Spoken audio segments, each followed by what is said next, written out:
Greetings everyone, I'm Adam Haritan. I'm hanging outside on this very beautiful yet very cold day, and I'd like to answer a question that I routinely receive, especially when conditions are like this.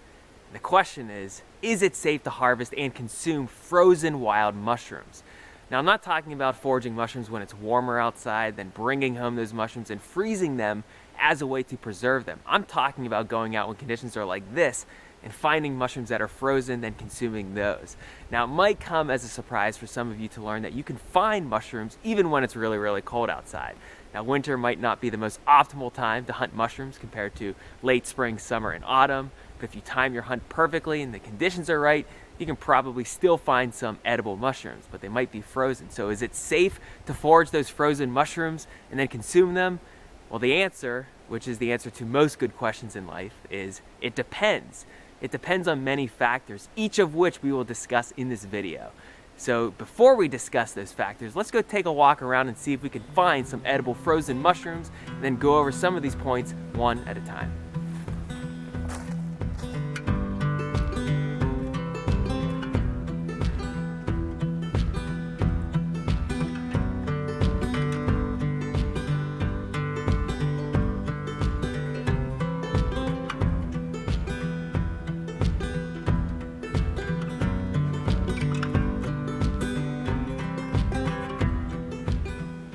Okay, so after walking around this spruce plantation for a little bit, found a fallen American elm tree, and on this American elm tree is this nice cluster of brownish mushrooms right here, and they're definitely frozen. Now before we get into the identification of this mushroom, before we talk about some points concerning the safety of foraging these mushrooms, let's talk about what's happening on a cellular level, because freezing is not an innocuous process. It can definitely lead to damage in the mushrooms. Now, what kind of damage are we talking about? Well, damage and destruction depends mostly on the rate of cooling and freezing. And it seems that damage is inflicted mostly upon the cell membrane of the fungi, which is located right next to the cell wall. And it seems that rapid cooling is much more destructive than slower freezing.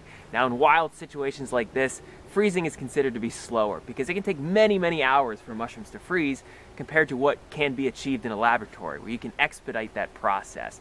But there can still be some damage inflicted upon slower frozen mushrooms. And so what exactly causes this damage within the mushrooms? Well, there are a few theories, and it seems that damage is mostly caused by contraction of fungal cell membranes in cold temperatures.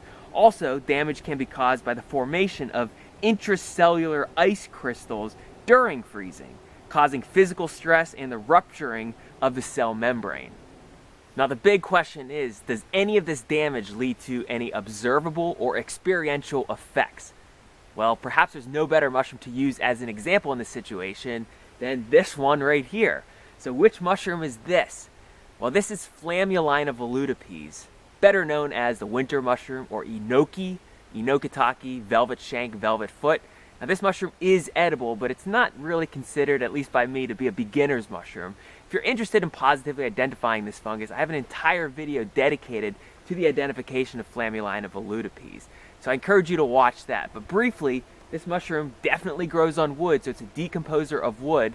It has a brownish cap when this mushroom is fresh. It has a sticky, a viscid, a moist cap. Underneath the cap, you will see gills. These gills are whitish or cream colored. These gills have spore-bearing structures known as basidia. These basidia deposit a white spore print. So this mushroom has a white spore print. The stalk of this mushroom does not contain a ring or a partial veil, but it is velvety, especially near the base of the stem. Now, another feature about Flammulina velutipes is that it requires colder temperatures in order to grow and in order to fruit. And so this mushroom is known as a psychrophilic fungus. Have you ever heard of that term before? Psychrophilic. So not psychophilic. Psycho refers to the mind. Philic is lover, but psychro. So psychro means cold. So this is a cold adapted species. There are many psychrophilic organisms in nature. Bacteria, archaea, and also some fungi. So the mycelium requires colder temperatures in order to grow. And more importantly, perhaps, the actual fruiting bodies require a cold shock or colder temperatures in order to fruit. Now, what's really, really fascinating about Flammulina velutipes is that there are compounds produced in the cells of this mushroom that enable the growth and survival of this mushroom in very low temperatures. And many of these compounds act as cryoprotectant and antifreeze agents. And perhaps the most well-studied antifreeze agent in this mushroom is glycerol. Now, glycerol is a cryoprotectant or antifreeze agent that is accumulated in the cells of this mushroom, and this compound glycerol lowers the temperatures at which ice can crystallize within the cells of this fungus and then cause damage. What else is really interesting as a side note is that glycerol is also used as a cryoprotectant in many insects. So mushrooms closely related to animals, closely related to insects, a lot of support for that theory. Now the big question, which is the question that I'm trying to get to in this video, so hopefully you're still with me, is that you find a mushroom that is edible, but it's frozen, is it safe to forage these mushrooms? Well, the answer is it depends. It depends on many factors. Let's go over those factors one at a time right now. The first thing to keep in mind when foraging frozen mushrooms is that you want to have your identification correct. Now this is true anytime you're foraging wild mushrooms, but I would encourage you to be even more discerning whenever you're foraging frozen mushrooms, because morphologies can be altered, colors can be altered somewhat, textures can be altered. If there's snow covering your mushroom, someone could get lazy and not go through all the key identifying features, not see everything, and perhaps make a mistake when trying to forage an edible mushroom. Now, I didn't mention this about enoki, but there is a toxic lookalike that's growing not too far away from here. Just a few feet away, actually, right over there, there's a mushroom known as deadly Galerina. Now, this mushroom can be confused for enoki even when it's warmer outside, but especially when there's snow on the ground, when there's snow covering the mushrooms, one could make the mistake of foraging that mushroom thinking that they're foraging the enoki mushroom, and that would be a deadly mistake, potentially a deadly mistake. Now, deadly Galerina mushrooms contain the same class of toxins known as amatoxins that are found in destroying angel mushrooms, in deathcap mushrooms, and other amatoxin-containing amanita mushrooms. So you definitely do not want to forage that mushroom. It's a brownish mushroom that grows directly on wood. That mushroom has brownish gills, deposits a rusty brown spore print, and there's typically a partial veil or a small ring or ring remnant around the stem. You do not want to forage deadly Galerina mushrooms. If you find enoki mushrooms, make sure you go through all the key identifying features, especially if there's snow on it, especially if it's frozen, because you do not want to make the mistake of accidentally foraging another mushroom that's not enoki. So if you find a mushroom that is edible but it's frozen, definitely be a little more discerning of your identification before foraging it, because remember, morphologies can be altered, colors can be altered to some degree, some of the physical characteristics can be altered, and we want you to be safe whenever you're foraging edible mushrooms, especially when they are frozen. Another thing to keep in mind when foraging frozen mushrooms is quality. You want to look for prime specimens.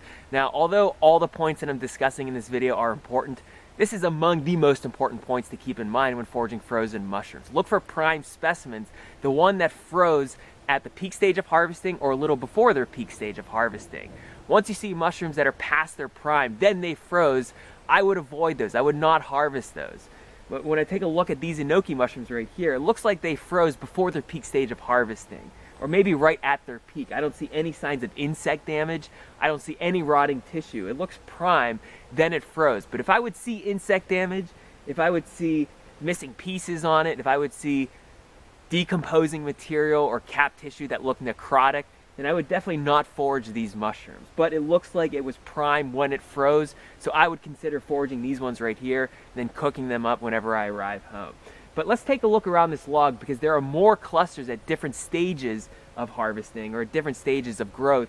Let's see if we can find some that are a little past their prime, then froze, so we can compare and contrast what this one looks like compared to some others. Okay, so this whole entire log is full of Flammulaena velutepies. And right over here is another cluster of the same exact species, but as you can tell when you take a closer look, it looks much older. So this one was at an advanced stage of growth before it froze, and you can see there's some missing pieces, the colors are a little off, there's more debris stuck to the caps. These are definitely much older. I would consider these to be past their prime. Even if they were fresh, they were still past their prime, then they froze. I would not consider harvesting any of these mushrooms from this cluster right here. But that first cluster, that was prime, I would consider harvesting those, then cooking them up whenever I arrive home. Another point to keep in mind when foraging mushrooms that are frozen is exposure, and exposure to the freeze-thaw cycle. How often has this mushroom been exposed to the freeze-thaw cycle? Did this mushroom just freeze at its peak stage of harvesting and stay frozen until I found it? If so, I would consider foraging this, and I would feel safe doing so, after cooking it up, of course. Or did this mushroom freeze, then thaw out, then freeze again, then thaw out, then freeze, then thaw, then freeze and thaw? How often did that happen? Now obviously those mushrooms might be less desirable compared to mushrooms that froze once until you found them. So this might cause you to look into temperatures a little more closely, look into the weather, especially when you're foraging wild mushrooms, and pay attention to the freeze-thaw cycle. So in this particular area, I can confidently say that over the past couple of days, if not week, temperatures have been really, really cold. So I would imagine that this mushroom just froze and stayed frozen until today. So I'd feel comfortable foraging this mushroom, then bringing it home, because it's the prime stage, the peak stage of harvesting, and it probably only froze once. Another point to keep in mind when foraging frozen mushrooms is that post-harvest preparation is still essential, meaning you still have to clean your mushrooms and you still have to cook them. Freezing does not take the place of either of those steps. With very few exceptions, I recommend cleaning and definitely cooking all wild edible mushrooms that you find, even the edible mushrooms that are frozen whenever you find them in the wild. So I think we talked enough about enoki for the moment, Flammuline of Eludipees. Let's take a walk around, see if we can finish this discussion by finding another wild edible species that's frozen. Okay, so I walked around a little bit more. I finally found the next specimen that we will discuss, the next species. It's definitely edible. It's a choice edible mushroom, and it's frozen solid right now. Usually it's much fleshier, much flimsier whenever it is fresh, but it's frozen solid. So this is the perfect cluster to harvest, nice and prime. This one's a little older. There's some older ones around here. This is the classic oyster mushroom, Pleurotus austriatus. This one fruits during the winter months. You'll find it during the fall months. You'll find it early spring. I have multiple videos on Pleurotus identification, which you can find by scrolling through all my YouTube videos. Briefly though, Pleurotus austriatus has a darker colored cap. It's tannish or light brown. The underside has whitish gills. These gills are decurrent, so they run down the length of the cap all the way down the stalk if the stalk is present. And this mushroom deposits a light colored spore print, usually white or pale lilac.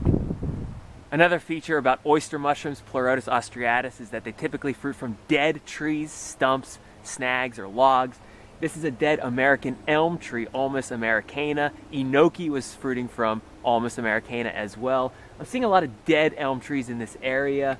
And elm trees used to be way more prevalent. They used to reach ages of 175 to 200 years to 300 years sometimes before the spread of Dutch elm disease. And I'm seeing trees that are probably 40 years max, but a lot of these are actually dead.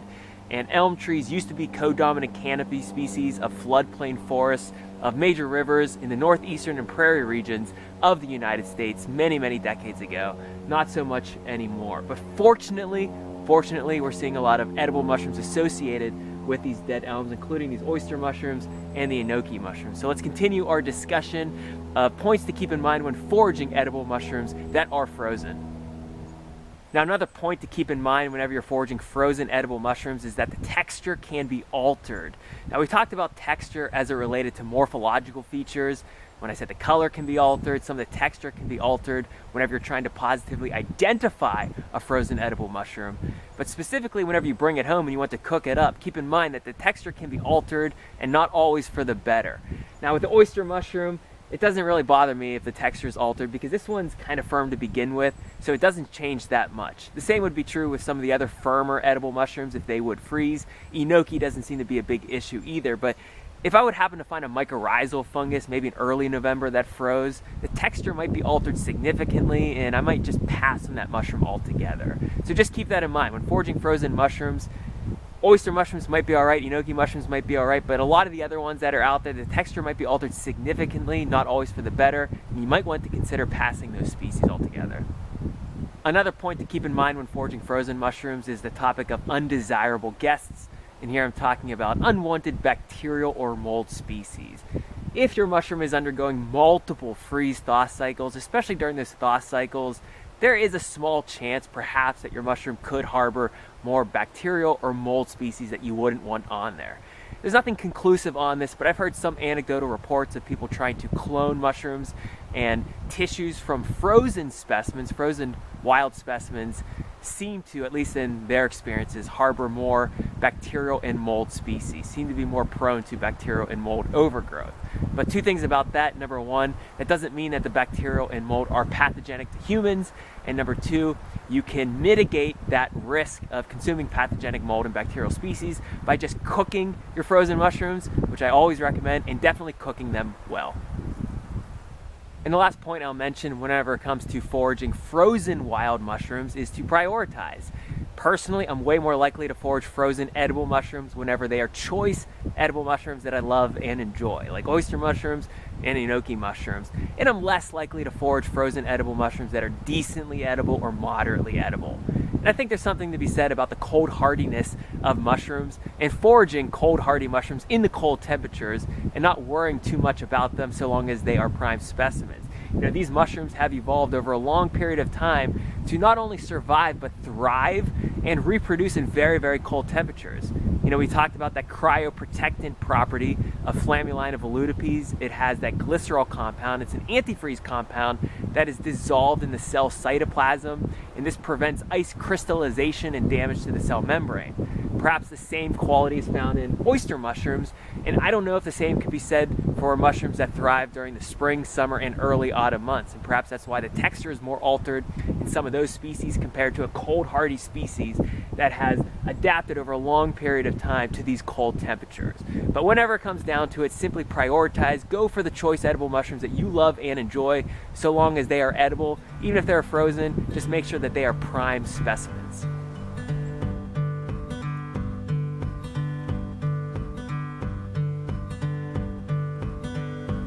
Okay, so I have two of my favorite winter edible mushroom species, Pleurotus austriatus, the oyster mushroom, and Enoki Flammuline of Eludipes, both still in their frozen state.